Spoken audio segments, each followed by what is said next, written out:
अस्सलाम वालेकुम दोस्तों। आज की बात दुआ के बारे में है। कुरान पाक में हमें दुआएं करने का क्या तरीका सिखाया गया है और ये दुआएं हमारी ज़िंदगियों में कैसे असर करती हैं, आज हम इस पर गौर करेंगे। कुरान मजीद में अल्लाह के पैगंबरों की बतसी दुआएं बयान की गई हैं। इन सब दुआओं में एक बात मुश्तरक है और वही कि अल्लाह से कोई हुक्म नहीं दिया जाता, कोई मुतालबा नहीं किया जाता, बल्कि अनबिया कराम ने अपनी आजिज़िया और बेबसी का इजहार करते हुए अल्लाह से मदद तलब की। मिसाल के तौर पर हज़रत आदम अलैहिस्सलाम और हज़रत हवा अलैहिस्सलाम ने अपनी गलती का एतराफ़ किया और अल्लाह से माफ़ी मांगी।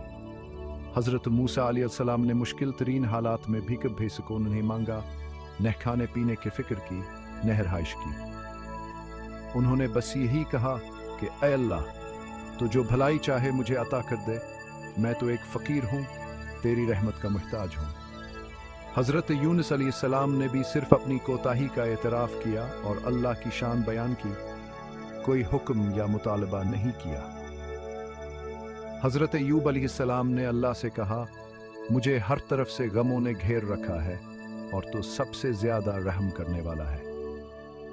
तो दोस्तों, मेरी राय में हमें ये नहीं मांगना चाहिए कि ए अल्लाह, मुझे फ़लाँ शहर में बड़ा सा घर दे, मेरा बैंक बैलेंस बढ़ा दे, मेरा ऑपरेशन कामयाब हो जाए, मुझे फ़लाँ जॉब मिल जाए या मेरी फ़लाँ से शादी हो जाए। हमें चाहिए कि अपनी मुश्किलात को अल्लाह के सामने पेश कर दें और इस पर भरोसा रखें कि वो उन्हें कैसे हल करता है। इस तरह दुआ करने में अल्लाह पर भरोसा भी है, इसकी अज़मत का एतराफ़ भी है और अपनी बंदगी और बेबसी का इकरार भी है। मिसाल के तौर पर हम ये दुआ कर सकते हैं, ऐ अल्लाह, इस मुल्क या शहर में मेरे लिए रहना मुश्किल हो गया है, तो ही सारे जहानों का मालिक है, मेरी मदद फरमा। मेरे वसाइल महदूद हो गए हैं, तो ही बेहतरीन रिज़्क देने वाला है, मेरे लिए रिज़्क में कशादगी फरमा। मैं बीमार हूँ और तो सबसे ज़्यादा रहम करने वाला है, मुझे शफा अता फरमा। मैं बेरोज़गार हूँ, तो ही सब कामों के असबाब पैदा करने वाला है, मुझे रोज़गार अता फरमा। मैं तन्हा हूँ, तो ही सब के लिए दरवाजे खोलने वाला है, मेरी तन्हाई दूर फरमा। जब हम अपनी ख्वाहिशों की फहरिस्त बंद करके सिर्फ अपनी ज़रूरतों का जिक्र करेंगे, तो अल्लाह हमारी मदद ज़रूर फरमाएगा।